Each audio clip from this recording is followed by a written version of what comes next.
Hello and welcome back to Take Two. I'm Brennan Klein. This is an off-week alternate ending podcast where we take a movie from the previous week and we can dig down and relitigate just why the hell it ended up on one of these lists. Today we are here talking with our very own Carrie Jarasinski about a movie she brought up on last week's episode about it was movies for parents, right? That was the topic. It was, and I think our criteria may have varied a little bit, but yes, we Oh, did for talk about sure. it. It was pleasingly broad. But there is one movie on your list in particular that really caught my ear. First of all, because it's not one that I would have thought of, because it's definitely not from a parent's perspective. But if you're watching it as a parent, there's definitely a huge parental element to it. So I thought that was a really good choice. You brought up Love, Simon, the 2018, basically the first like big budget Hollywood like gay teen rom-com. And we'll get into why you chose that and all that in one sec, but it ties in really well because there is a spin-off show on Hulu called Love, Victor, and season 2 just premiered on Friday, and we're going to talk about that too. But Carrie, welcome back to Take Two. Thanks. I'm glad you picked this movie. It was one of my favorites that was on the list, and so I'm excited to talk about it. Yeah, and I know why you chose this movie, but I want to hear it in your own words. Like what I mean, obviously you talked about it a little bit on the podcast itself, but watching it for the first time, did you expect to connect with the parents so much? I don't know. I think one, I connected just with the kid for whatever reason. I think a lot of those high school rom-com type movies transport your own self back to like, oh, those insecurities or the things that you went through when you were there of just like, oh, I remember what that conversation was like, or I remember how hard it was to try and like identify who you were going to be. Like, what's your identity? What's my thing? Like, what are people going to see me as when I'm in school? And so all of those things sort of flood back in movies like these for me. So I liked it on what just it was. But I also loved, so Jennifer Garner is the mom in this. And now, Mm-hmm. with a 9 and 6 year old, we're at that stage where Rob and I have those conversations about just like, how will we have these conversations when our kids get a little bit older, and how will we do things differently than our parents did? And we have those conversations a lot because we are just desperately trying not to fail. And so I, I just thought That's life. it's life. It was just, it was such a, I don't know. I need to rewatch the movie to be like, oh, I really want to dig into like how she handled it. But I personally felt like it was just such a warm hug of a movie in terms of how their family dynamic was, and in terms of how she worked through the conversation with Simon. And I just loved everything that it was. And like you said, I didn't realize that there weren't more movies that had come out like this before. And so I think this even just coming out and having that conversation and having parents see that conversation was just something that was really important. Oh yeah, I completely agree. I think that there is a lot to criticize or take in context with Love, Simon, at least in specifically the way that it chooses to present um, an extremely bland, like, middle of suburbia, whitewashed family situation where, like, the part that Tim always brings up when we talk about Love, Simon, and I Mm-hmm. think he brought up in your episode, is that literally the first line of the movie is Simon saying, "I'm a normal kid, just like you," over a shot of his parents giving him a car. Um, so it luxuriates in its own kind of upper middle class luxury porn Yeah. a little bit, and it it is not the onus of every single movie to reflect every single experience that exists in the world. Um, so look, as someone who grew up as a white, like, middle class suburban kid, like, yeah, there are a lot of things I can relate to in this movie. Mm-hmm. But the thing that makes that stand out even more is because right now it's really the only example of a big budget Hollywood movie like telling a story like this. So, hopefully eventually we'll get more that express like the broader spectrum of things. But there's kind of a little bit of that grotesque element there where it's like, okay, we're just really, really privileged in not acknowledging that. I don't know how I got on this tangent specifically, But I'm just gonna keep it going. I will say that that's one reason I really love the show, Love Victor, so much, is because especially in its first episode and then kind of in the first season as a whole, it exists as a criticism of Love Simon. That acknowledges all of the good parts about it, but points at all the things that are unrealistic. Um, because Love Victor is about a Latino teen in a religious family who's not extremely wealthy and deals with a lot of his challenges in coming out and adds a lot of nuance to that conversation. Yeah. But yeah, so that's I recommend watching that. But also, Love Simon, as it exists, is giving a lot to a lot of people, and I don't think that its negative qualities overshadow that in any sort of meaningful way. And I think it gives a lot of confidence to queer teens that their experience can be validated and can be, like it gives people a sense of community again, Yeah. even though it's about a cis white gay guy. Like we gotta start somewhere. Right, right. Well, and that's so before we even dive more into this, I would love if you would do me a favor of like if I like I how do I say this? I want so desperately to understand all of the nuances that are to be understood and maybe understand some of the nuances that like you were saying were not cared for in the movie that made the Mhm. movie for people where it felt like it was closer to them or closer to their story but that it had problems.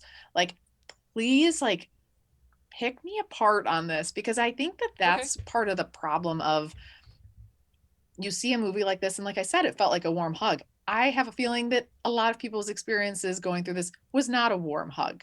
And so how does this feel to you or how does this feel to others of maybe it didn't go so smooth. You don't all have Jennifer Garner who's like, "Oh, sweet honey, great, sounds good, be you." How does that feel, do you think, to the experience of somebody who might be going through that where it's not going to turn out that way or where the outcome, might be more harsh or the result of it might actually cause you, more challenges if you're told to leave or to get out, whatever the case may be. Like, how do you think that plays out with a movie like this? Yeah, okay, and again, here's the thing: like, I can only fully speak from my own Yeah. perspective and reflect like what I've heard from other people who experience things differently, but I can't speak for them and have never claimed to. Um, but so here's the thing: because Love Simon, as it exists as a film, it is a warm hug. Like that's what it is attempting to accomplish, and I think generally succeeding in. But it comes with a major element of fantasy, Mm-hmm. in that it's smoothing over a lot of the elements that aren't quite so realistic to a lot of people's lives. Like I would say, my coming out uh, happened actually even smoother than Simon's. I had a really really solid time with it. My parents are super incredible, and most of my friends were super incredible. Um, Look, when your ex girlfriend is the daughter of the pastor, that coming out process is not going to be great with her. No. Why? Um, Why did you have to choose the pastor's daughter? it, I didn't do it on Oh, purpose. I blame you. I blame you. No, but Although it was convenient because she never wanted to do anything physical, so I was never taxed oh, on that end. nice. Nice. I wasn't like I wasn't dating a girl to like try to lie to the world. I just hadn't realized I was not straight at So that what point. age is this for you? We did it in my freshman year of high Oh, school. okay. Okay. Um, like I was kind of a late bloomer in general. Like I didn't have physical feelings toward anyone. Yeah.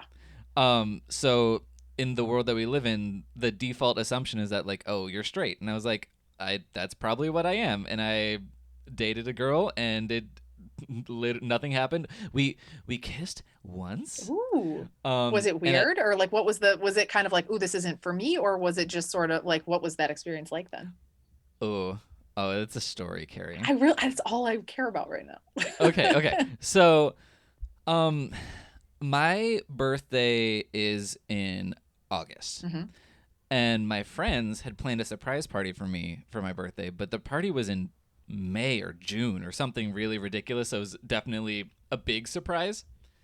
Um, and my girlfriend at the time, her job was to distract me in the side yard of my friend's house while they were finishing setting up the party. Mhm. And so we were just talking in the side yard, and just it naturally, like, I don't think this was her intention of being a distraction, but the conversation just tended towards like, oh, we're gonna have our first kiss, I guess. That seems like it's what's gonna happen. And we kissed, and I felt nothing. Like um sisterly? Was it like a sisterly feeling or? no, it was like, well, because I was imagining, like fireworks and all like the big movie stuff, and I was just like, oh, that it felt clinical, Yeah. maybe like, oh, her mouth is against mine, it's kind of small, kind of wet. Yeah. um and I was just like, this is more of a medical procedure than like a romantic thing. Right, right. um and then we went into the backyard and everyone was like, surprise, and it was nowhere near my birthday, so I thought the party was for my first kiss. Oh gosh. um to add just another fun extra layer of super weirdness. But yeah, I think that was my first major Oh my inkling that I was like, oh, gosh. maybe this isn't for me. Oh wow. I think so that's interesting. So I will have experiences I'll share with you along the same lines, because I've also had similar experiences with also with men. But I'm curious too to go back to, you said your parents were super supportive and they were wonderful and awesome. So Mhm.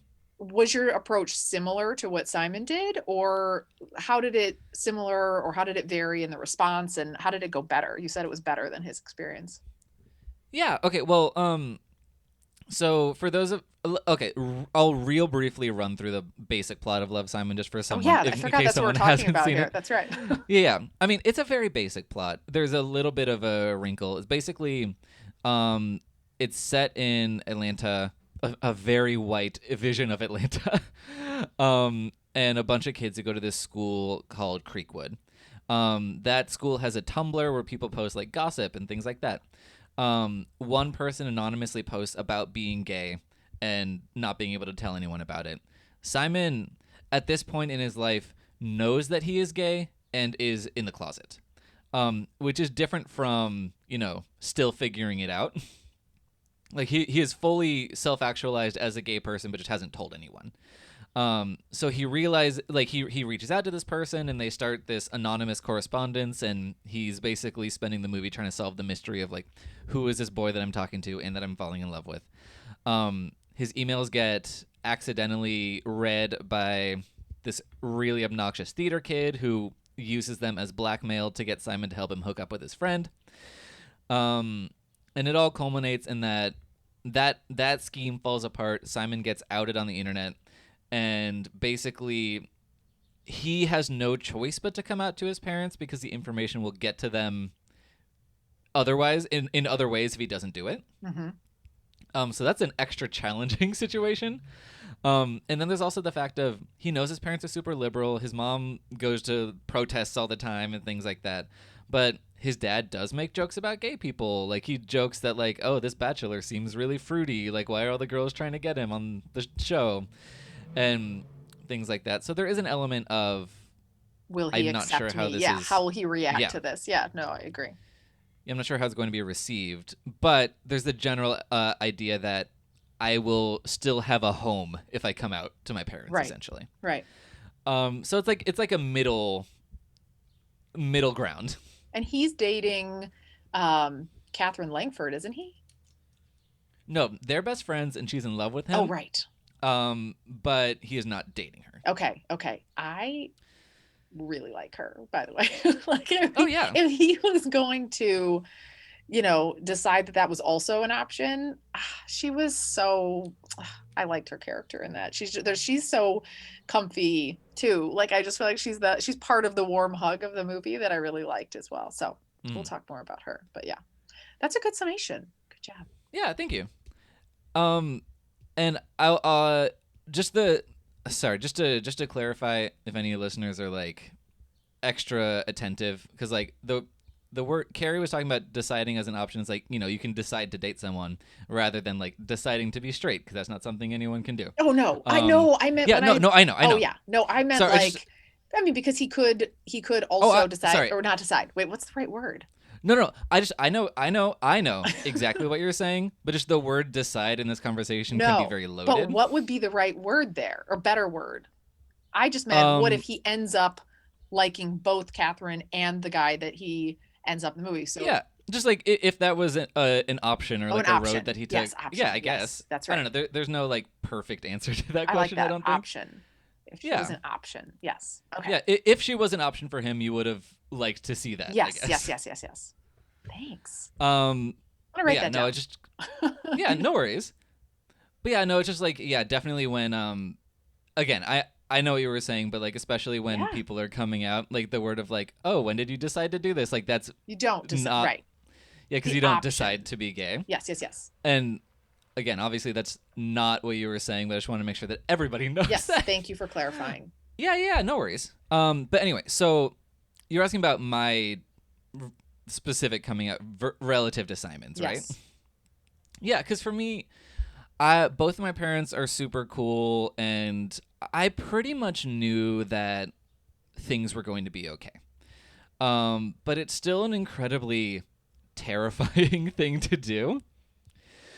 Um, like I'd only come out to one or two of my friends at this point, and I decided like, okay, I'm gonna do it. I'm gonna come out to my parents, and it just even if you know you're going to be safe and loved, it's still kind of it's going to be jarring and it's going to change something about the dynamic that you've experienced for the previous I guess Yeah. 16 years or whatever. And it's scary and you don't know what that's going to be. It's like taking a plunge or like moving to a new city or things like that. Like you just know things aren't going to be the same, Mm-hmm. even if those things are also good. So I spent the whole day with my parents. Like we went out running errands. We took a walk with the dogs or whatever. I don't remember exactly what we were doing. But I kept trying to find moments to tell them all day and just kept chickening out. And then eventually it was like midnight and I was hanging out in their room and they were getting ready for bed and they were like, "You need to go. Why are you still here?" And so I was leaving and I was in their doorway and I was finally like, "Okay, well, if I don't do it now, it's just not going to happen today." So I was like, "Okay." So I told them that I'm gay and we had a conversation about it. They were very tired, so they were mainly like they were supportive and they were like, "We should talk about this more in the morning," Way basically. to catch them while they're fatigued. That's good. That's good. They're Exactly. nice move. But yeah, it went very well, and yeah, I received nothing but support. No, I've brought all of my boyfriends to the house, and they've met them, and it's always we've had a very good relationship continuing Have they since then, and that was been like receptive to all? Like, have over. there been any that they're like, no, not a fan, or have they been Oh no, I have great taste. Oh, good, good, good. Hmm. I don't. So my parents took a totally different tact of, I dated some real losers, some like real losers. Like one of the guys used to like work at a leather coat store, and my mom taught at the school that he went to. He went to a different school.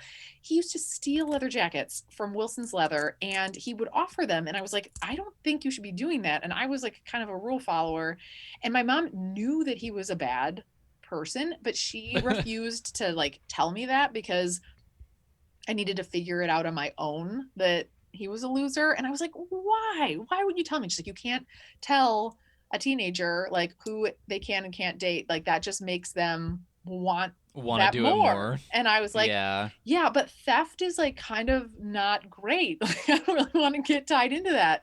So, anyway, my parents' approach, like, and I think one of my biggest problems as a human and as an adult is my parents' parenting approach was so generalized that I feel like my lack of knowledge or my lack of understanding is built around the way that my parents just sort of said it's just the basic principle of every treat every single person no matter of anything that make like any quality or anything that makes them unique, you just treat everybody like you'd want to be treated. And so I don't feel like I ever had a lot of those conversations because it was just always as simple as that. Like it didn't ever matter to me if, a kid what a kid was wearing or what hair color. I mean, this is back like 20 years ago. But like I didn't care what people's, if they had different hair, crazy hair, like whatever, like the everybody was just a person. And so I think that it, for a long time I thought that was a good thing. Like I think I thought like, well, it's just because I could meet anybody and it wouldn't matter what they told me about themselves because it was just what made them uniquely them. And that was just my mom's parenting approach.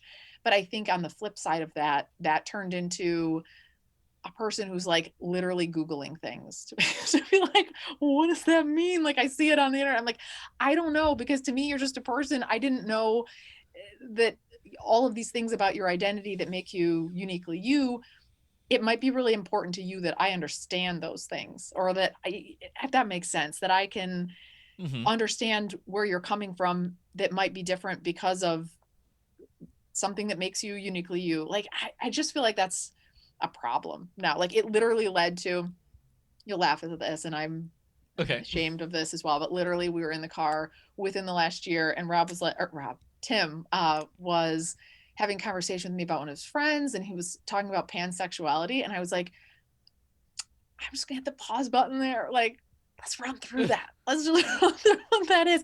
And I'm like, and he, the best thing about Tim, like I know he comes off as super, he like pretends to be super judgy, but he is like the best teacher. Like he is the best at explaining things in a way that doesn't make you feel like a moron, even though I should have totally felt like a moron. I'm like, how am I haven't made it this far and not understood? Like again, there's a problem in not knowing that stuff too. So I think that's the balance I've been trying to ride of like Hmm. learning is important too, because these things are important to other people. So Yeah, no, I think that's a really good way to approach it. I think what you talked about as far as the way that you approached that idea growing up is kind of a conversation that we're having right now about the idea of someone saying like, "Oh, I'm colorblind. I don't see race." Like, to me, everyone's just like default person. Um, but that that is actually like not the way to approach it, and that's what you've recognized, which is that assuming that everyone is the same means that you assume everyone is like you, which is not true. right. So it's more of people are trying to shift that idea or that conversation towards like acknowledging that someone is different than you and allowing them to be that, Right. essentially, like not finding fault in that. And yeah, and I don't think there's anything wrong with not knowing something about a person's identity as long as you are open-minded and willing to learn about it, and Mm-hmm. obviously you are. Like you're asking the right questions, and you're not saying like, "Oh, somebody can't be that." You're just saying like, "Oh, tell me what that is." Tell me what And that that's means. totally fine. Yeah. Yeah. I think it's so weird to like I don't think I ever even thought about sexuality in high school. Like I think I'm like you. I was just a late bloomer. I didn't think about who or what I was interested. Like I think I just I don't know. It was just never something that I thought of. It was just sort of like, oh, if I got, like I think my first date was in like senior year of high school. I was like a really late bloomer. Mm-hmm. And but at that point it was just like a friend. Like it was somebody that I had a long-standing friendship with, and he asked me out, and it was like, that's what it is. Oh, we dated. We dated for 6 months. Like it just was never something that I had to sort of ponder in the way that I think everybody probably should, like regardless of, of anything, like you should have some time to like think about it too. And I don't know, I just didn't have that experience. It was just a little different for me. That's really interesting. Do you feel like you got to do that eventually, or do you feel like you missed out on something? I don't know. It's funny. Like, so after Tim told me about what a what a Uh-huh. pansexual is, I was like, it's interesting. I was listening to a podcast where Rob McElhaney was interviewed, and he was Mm-hmm. talking about his mom, where when she was after she had kids, she was a grown woman, she had kids, and then she at one point ran off and ended up running off with this woman named Mary.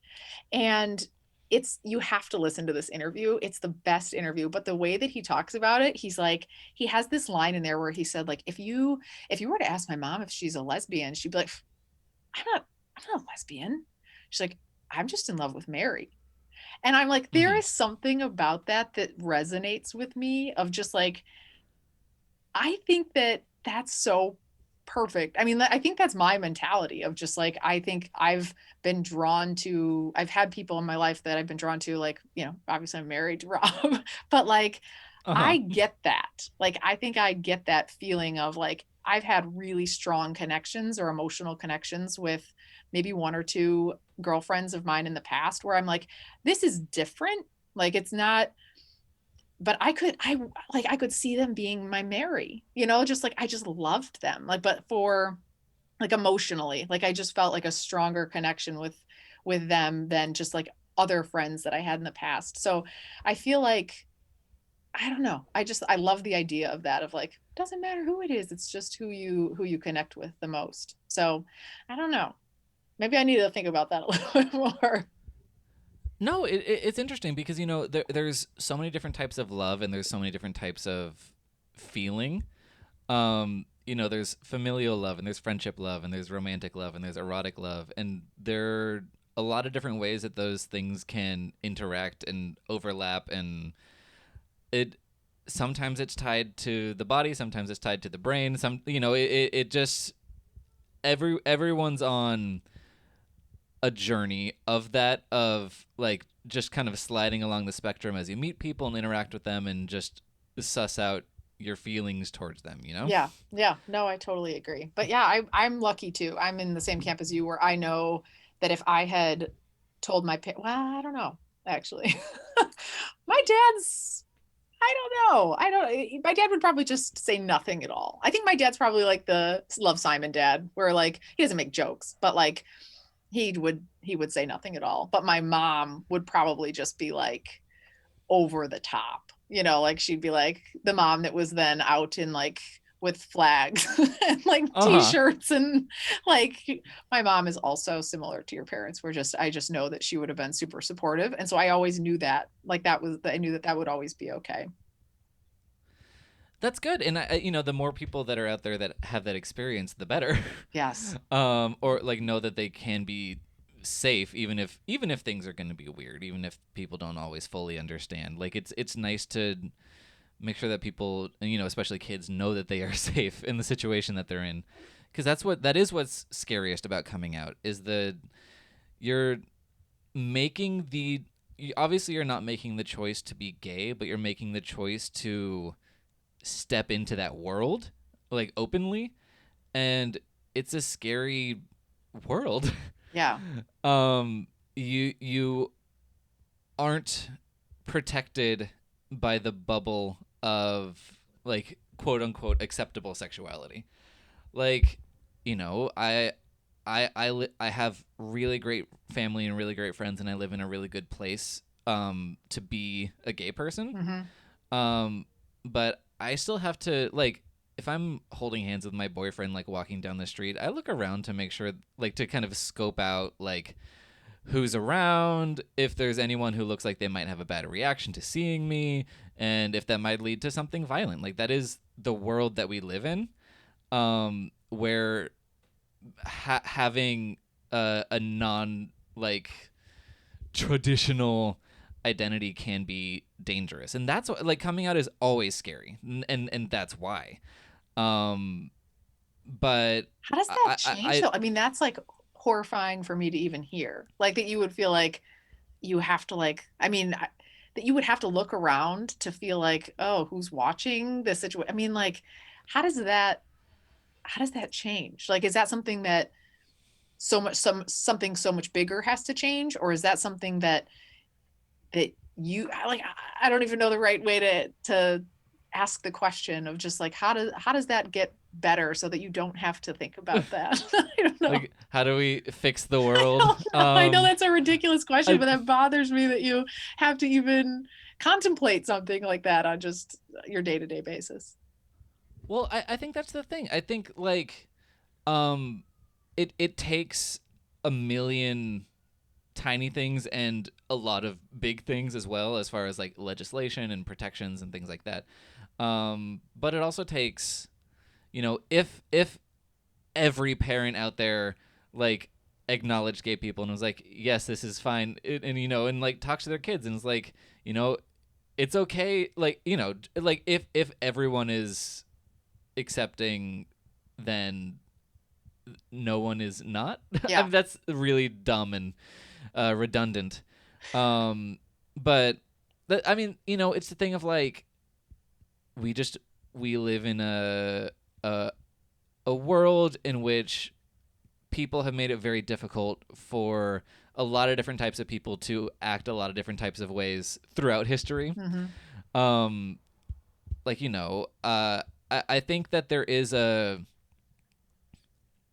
bubble of, I mean, really, the really nice bubble that we've created here in America is obviously the white cis straight situation. Like I think it's not, like we've made a lot of strides in a lot of ways, but I'm not saying that like me holding hands is like the only thing that can be challenging. Like obviously, like um interracial couples, I'm sure think about that, Right. even if they're straight. Like I really, the bubble only exists around like a straight guy, a straight girl. They're both white. They're just holding hands. Nobody cares. Right. Um, but pretty much everyone else has to think about the space that they occupy and how people feel about that. Yeah. Um, but anyway, this is a very tangenty episode. There's a I have That's a okay. I have lots of there, questions. That's why I'm glad you're tangenting with yeah, me. People can tune in or tune out of the tangents, but then at least this is good for us. yeah, It was yeah. interesting because after Tim released his Love Simon review, Mhm, this has been a couple of years ago, or 2018 or whenever it came out, but we actually got a bunch of people that wrote in, like via the email or via social media, and they were writing in. mhm, And as uh, people who were gay weren't actually that happy with his review, which surprised me. And I mhm, think that the theory or the mentality, at least, that was coming across in the responses were like, hey, as a gay person, this movie was really meaningful to me, even if you think that it's fluffy and not realistic, and that again it's focusing on, like you said, this upper middle class white family, that I feel more seen or more represented by just having a starting point, mhm. that this is out there. And so then, I mean, I'm like horrified as these notes are coming in because I'm like, write Uh, the review. I mean, like it was, but it was an interesting perspective that, like, even though it's not perfect and even though it had its problems, that folks did appreciate that there was a representation, that was out there too, or at least a starting point. And this has been a couple of, yeah, but yeah. And here's the thing, like, because the thing is, like, the world is like, I mean, it's hard to make an unequivocal statement like this, but I would say generally the world is better for having Love Simon in it.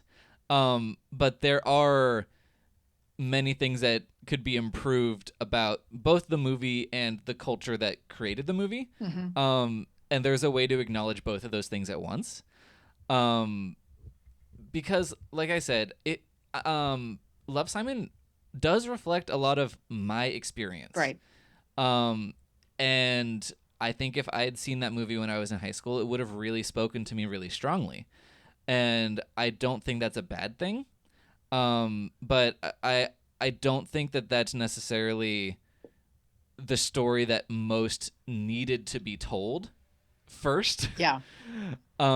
Like as a queer person, like especially like early on, like in high school or early college, like anytime you'd be in a group, like a larger group of queer people, you'd be, like kind of basically go round robin around the room and like tell the coming out story and all that.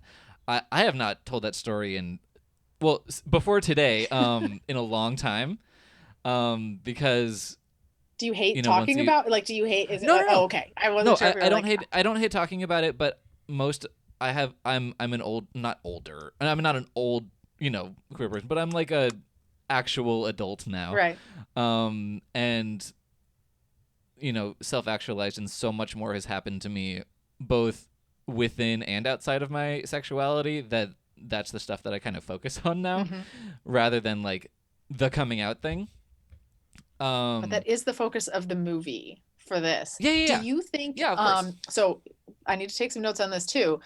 Jennifer Garner in this movie, Yes. like how could she improve? Or so when Rob and I have this conversation potentially down the road with our kids, Hmm. did she nine like one being terrible, 10 being like knocked it out of the park? Like where does she fall in terms of how she reacted and responded in her sort of monologue that she has when he tells her? Let me think. I mean, I think Jennifer Garner's like a 9 or a 10, and Josh Duhamel's like a 8. Okay. But I think that it's complicated for. I mean, I've never had to be a parent trying to express to their kids like in the exact right way, like how to support them in a situation like that. I've been on the other end. Yeah. But no, I think it's good. I don't think I have any notes of improvement, honestly, for either of them, other than obviously the fact that there is a little bit of drama in that Josh Duhamel doesn't react perfectly at first. Like he tries to kind of write it off as a joke and just like kind of break the tension, but he quickly realizes that was not the right Right, move. right. But he needed to take some time to think about it before he could gather his thoughts, which happens a lot, even with the most supportive parents, because it's an unexpected thing to hear a lot of the time, especially because, like I said, in the world that we live in, the assumption is that you're a straight person until you tell everybody otherwise. So it can't help but come as a shock in the way that we have set up what our society is, Yeah.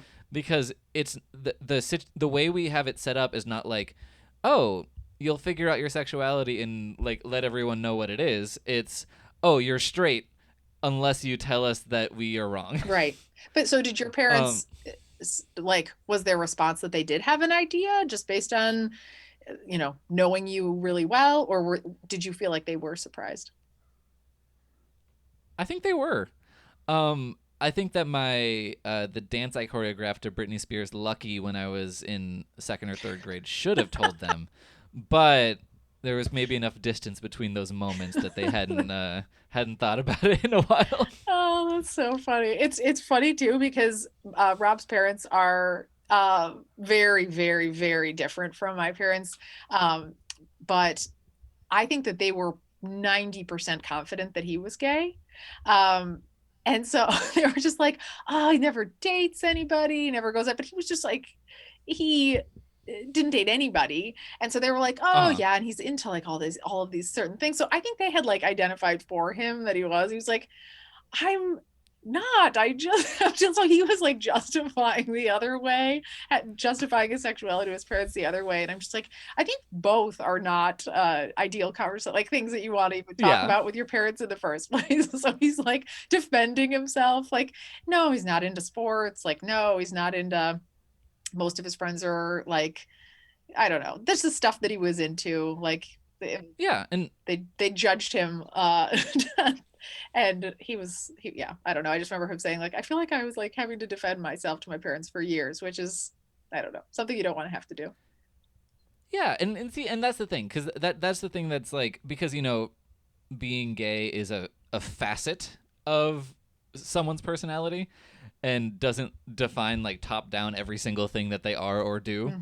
Mm-hmm. Same as being straight is like, there are gay people who love Barbara Streisand and feather boas, and there are gay people who love sports, and there are gay Right. people who love both, and just like everything. Like you can like whatever. Whatever you want, yeah. I don't think Um, his parents, again, his but parents are in a different yeah, yeah. No. realm. Of course, of course. Um, uh, where was I going with this? I mean, it can be a surprise no matter Yeah. what. Because people just are interested in what they're interested in. Um, I totally lost track of where I was going with that You're saying sentence, it's not a but surprise, or it's sometimes, that or I mean no, that no, it is a no. surprise that it's sometimes. Yeah, I think it's generally a surprise no matter what. Or at least it's there's no way to like there's no way to slow burn into that conversation. Like it can only be like the ice bucket of water being dumped. Right. Like you can't say like, oh, I think we need to have a frank conversation about Right. sexuality It's just and weird. like, It's what you avoid already with your parents altogether. Like you're just like, I don't want to talk about anything relationship or romantic or whatever with my parents. So, I have a question for you too around okay, an approach that Rob and I are taking, and you can tell me if okay, this is a giant failure or if it's good, okay. so that we know whether or not to stay on the same path. But what we've started doing when the girls were just like, since they could comprehend what we were saying, is we just sort of, You sit them down, turn on Two Girls One Cup, and say, "This is beautiful. this is love. This is yeah, Yes, this is love." exactly. That's what. Well, I'm glad. Perfect. So that's good, is what you're saying. Yeah, Okay, good, good. yeah. I wish my parents had Oh, done good, good, good. Yeah, gross. Wait, that. is that? Never mind. I think I know. I do know which one that is. That one's, yeah. So what we also do in addition to that is like hmm a lot of just like we play the game of life, and Rob will put like really subtle things. We don't even like say what we're doing, but we'll just like Rob will put like two little blue pieces in the front Uh and huh. like instead, or like two little pink pieces in the front, and we don't Yeah. even say anything, and then maybe they notice, and if they notice then we comment on it, and then maybe they don't notice and then we don't say anything at all. Like we just sort of like wait for them to ask questions, or um Abby has, peers that are in school that may dress stereotypically or whatever, like of a male gender. Maybe it's somebody who's hmm dressing differently than she would expect. Tell me if I'm saying that wrong. To adjust it, like, and so she's talked about that, like, oh, Aubrey only wears like basketball shoes, and you know, only wears black to school or whatever the case may be. And so we just hmm are like, that's because people can dress however they want to dress. Like we just make Yeah. it seem, we're just trying to have the conversation or like infuse it in just little bites like along the way, or like we're like, oh, Tim and his boyfriend are coming over for a movie, and it, like, this is a few years ago, and or a couple of years ago, and Alice was like, his boyfriend, and we're like, yeah, his boyfriend's coming over, and she's like, okay, and then just went on our way. Like there was a moment of pause, but we didn't even really have to explain it, just because it was what it was. Like, is that the right, is the subtlety the right approach, or is it better to be more direct, or be more like direct with terminology or specifics around maybe you know different people that they'll just meet in their life? I don't know what your thoughts are on that. hmm Okay. Well, look, again, I'm not like a child I psychologist. know, I'm I not know. a I'm trying to and validate my parenting through yeah. you. No, but just based on my perspective, I think that what you're doing is solid, and I think that at at the age that they are, kids are very open minded. Yeah. Like kids are way more resilient and understanding of new ideas and topics than most adults give them credit for. They're because they're still learning about everything. So things that adults might think are new or shocking or hard to think about, for a kid, it's just one more new thing because they're like, I just learned what gushers are, like Right. everything's new. Right. Um, so they're kind of all on the same plane. um, so I think that is a totally fair way to approach it. I mean, there's going to be, because because kids aren't, They're not judgmental. there's, They're like yeah, so yeah, open to, like you said, open to everything. Like that's the sad part about it. How like we have that. We've got these kids that are like, sounds good. Yeah, people mhm. can do whatever they want to do. And then what happens along the way is the sad part that changes Yeah, them. well, I think there's two things in again in my estimation of that, where it's that like kids start out really open minded, but there's the a lot of parents will teach their kids like through their behaviors of like, oh, well, my dad doesn't like black people or my dad doesn't like gay people, so like that's a behavior that I'm seeing modeled for me. Mm-hmm. And then there is the idea of just like lack of exposure, where if you grow up in this like super straight white neighborhood, and all you've ever met for the first 18 years of your life are like straight white people, um, then it's going to be shocking or startling to suddenly discover that there are people of different races and orientations and things like Yep. that. Um, so I think, I mean, I do think that pop culture is a really good way to approach that. Like pop culture, movies and stories and, books and whatever, things like that are the way that we learn about the different ways there are to be. Yep. Um, I think that there are movies that are better suited to that purpose than others. But that is how we approach things outside of our bubble. So I think it would be good to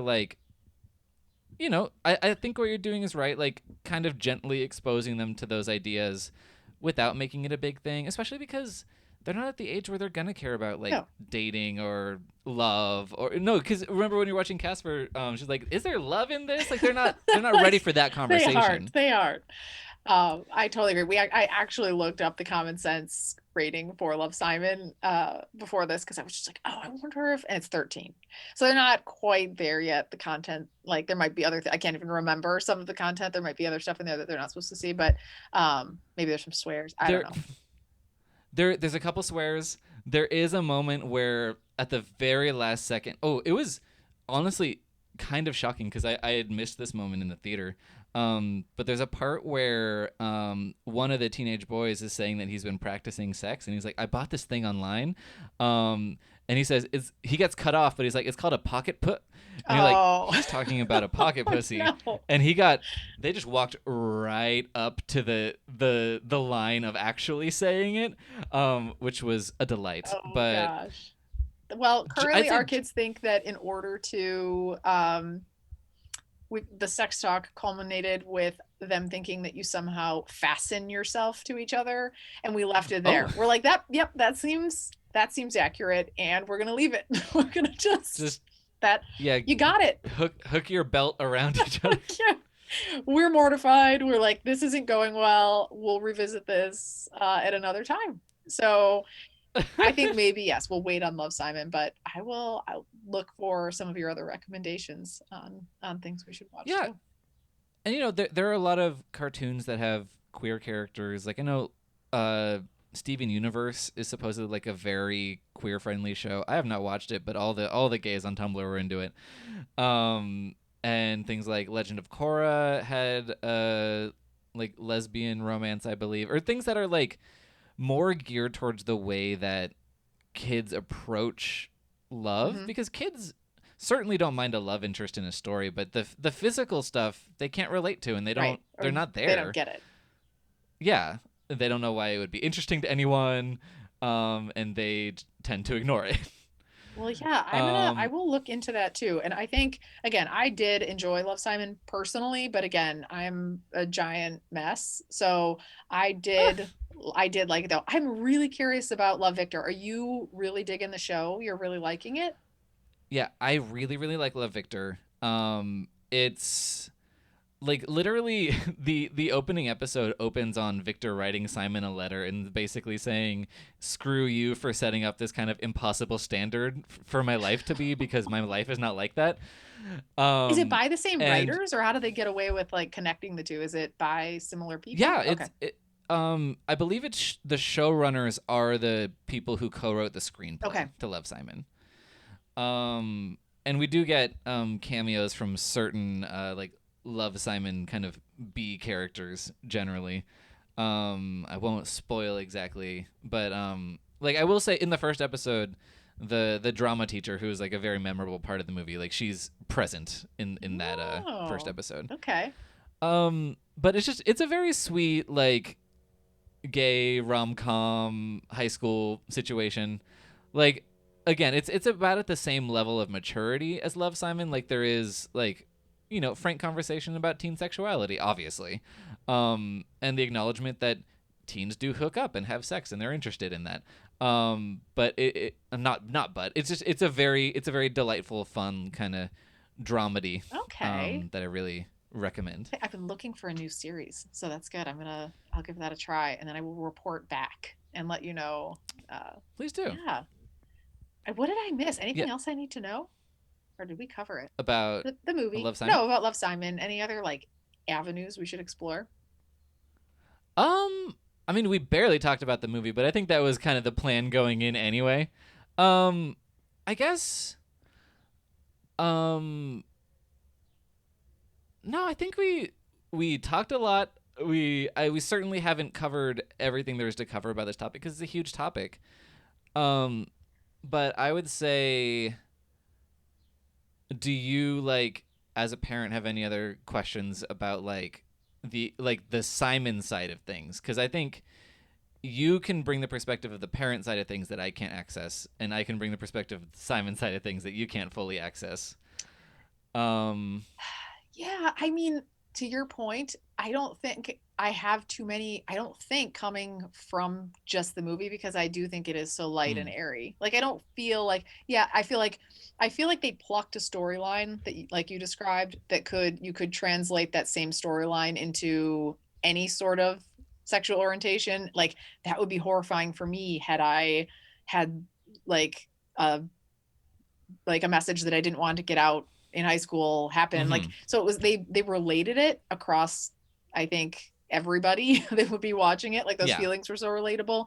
And again, to your point, focus less on maybe the more realistic experience that a kid would actually have in high school going through that. Like maybe not everyone has like the roses where their friends are all like, yippee, great, that sounds great. Like there's Mm-hmm. probably more friend drama. I feel like he had a lot of support from his friends as well. Like again, it makes it something that you're not leaving upset about, but again, does that really represent the actual experience that everybody has? Well, Probably not.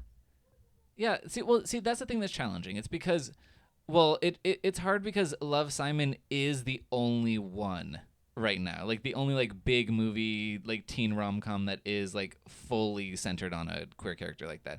I mean, I guess there are a lot of indie movies that do more and tend to do better.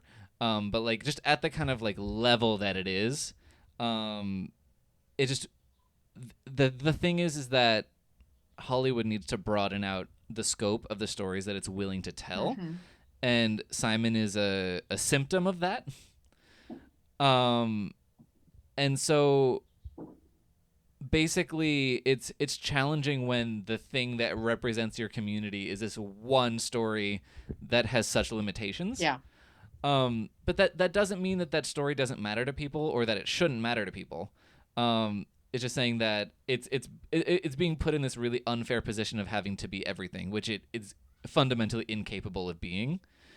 Um, and that's on Yeah. Hollywood, you Did know. you prefer Call Me by Your Name? Um, they're they're very different movies with their own set of issues. I mean, Call Me by Your Name, that's not a movie for me. Really? I didn't really like I Call Me thought by Your Name. I thought for sure you were gonna be like, oh, I love that movie. Like it was like, oh my gosh. So wait, what didn't you like about that one? Well, see, okay, so a, I would say Call Me by Your Name has a like the kind of like severe age gap love Oh story of right. like coming of age.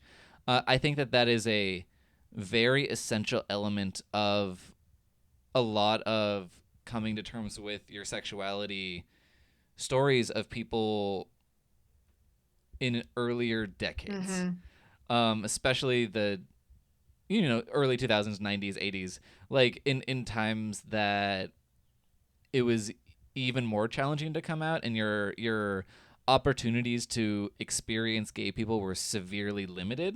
So it was kind of a situation of like, I'll take what I can get, even if it's this like 30-year-old man, you know. Right. Um, but that's not been my experience. I've been very lucky to not have that, so it doesn't resonate with me on that level. And then I'm not a huge fan of the director of Luca Guadagnino. His instincts do not gel with mine. And just as a movie, I was like, "You're very pretty, like good for It's you," but pretty. I like it the just I wasn't for liked the me. fact though that you could feel like the heat. Like that movie is a movie one where I was just like Yeah. I was in a cold theater during the winter, I think, and it was like I'm Uh huh. hot. Like I felt like I could feel the sweating. I could feel.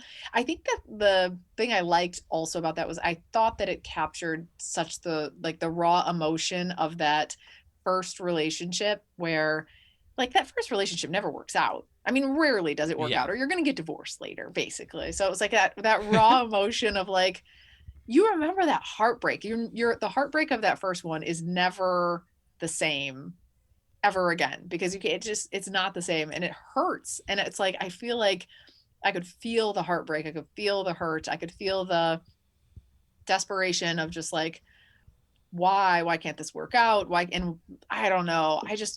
I really like that movie. But again, I'm like not the, I probably have a problem. I like that movie No, so no, no, much. no, no, no, no, no. It's just like, again, like, different stories, at least like on the level of um the emotions, or like the empathy that it provokes within you. Like, everyone is coming to a movie from a different Right. experience. I would say Call Me by Your Name certainly did not evoke an empathetic experience in me, just from my own life. So the Um, first boyfriend that you ever had did not end with a searing, painful heartbreak. Is that what you're saying? n- no, but he did eat a peach full of cum. Oh, okay. So it's like 50% the It same. was kind of So you could similar. kind of Yeah. empathize. Uh-huh. That scene is very intense, and frankly, is something that I would not do. I would not eat a peach filled with cum. Just ever. Just for the Just for record. the record, I feel like that's very gross. I just don't think that I could do that personally. But Yeah. maybe that's everyone has their own things, you know? No, everybody does. And like, uh, you know, that's great. I don't know how to respond to that. I mean, No, no, no. It's like, cuz whatever.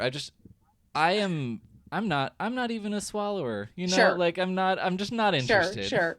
Oh my gosh. I won't Um tell you the story on the air, but never mind, never mind, never mind.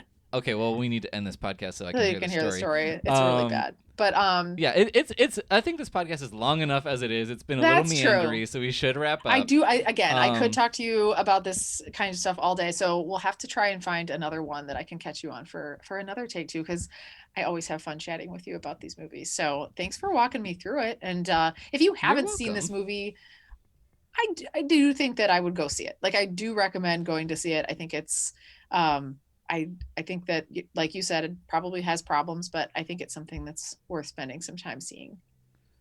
Yeah, no, it's definitely a cute movie. I do like the mystery element of it. I think that hook is very good. I would recommend, like, especially if you like Love, Simon, but even if you don't, Love, Victor is where it's at if that's the kind of thing that you're I'm looking watching it for. tonight and I'm going to text you. Hell yeah, please, please. Um, but yeah, so thank you so much for listening. Yeah, you can catch the whatever they're talking about on the main episode next week. You can find other Ghibli. episodes of the It's podcast. top 5 Ghibli films, just so you know. Okay, Ghibli? so are you? Ghibli? I honestly don't Ghibli? know. I don't know. I don't think it's that one. Um, have you even seen five? No. Are you cramming? Yes. Tim sent me a list of 20 ranked. He was like, start in this order and work your way down. And I was just like, oh dear God. I was like, so many. I've seen one. So You've seen Totoro, right? Totoro. Yeah. Yeah. That Tim is appalled and didn't want to be my friend after I said I wasn't a fan. So we have a lot of work to do. But yeah, top five Ghibli's coming this week. Wow. Okay, I can't wait to hear this conversation, because it might just end up being your ranking of the 5 Ghibli movies you have seen. Yeah, that could be true. That could be true. I hope Spirited Away is at the top of the list because that's my That's right. favorite. I've seen two. I've seen two. Yes. Oh, you've seen I've that seen one? two. Okay. Hey, look at you That's go. right. Anyway, you can find more episodes of the podcast and all of Tim's reviews and even some of my reviews at alternateending.com. Thank you so much for listening. Until next time, bye everybody.